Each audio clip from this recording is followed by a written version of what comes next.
Now we have a snapshot in the staging area ready to be permanently stored in our repository. So we type git commit -m for message. And here in double quotes, we type a short description that identifies what this snapshot represents. So here I'm going to say initial commit. Now there are times that a short one-liner description is not sufficient.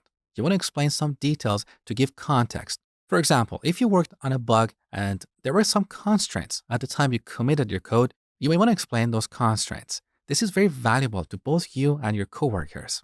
So in situations like this, we drop the message. We just type git commit.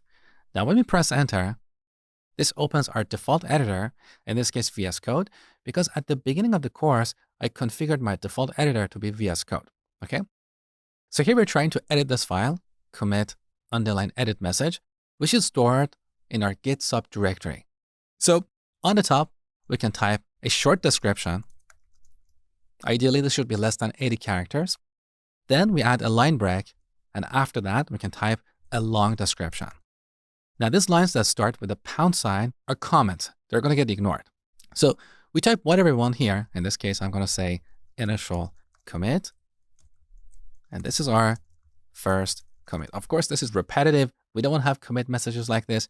But for this demo, I'm going to go with this message. So we save the changes. Then we close this window. Back in the terminal, our snapshot is committed. And here we have basic statistics about what was changed. So 2 files were changed, which are file1 and file2. And we have 3 insertions.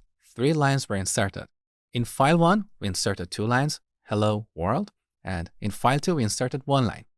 Now look at this indicator. It turned green because our working directory is now clean.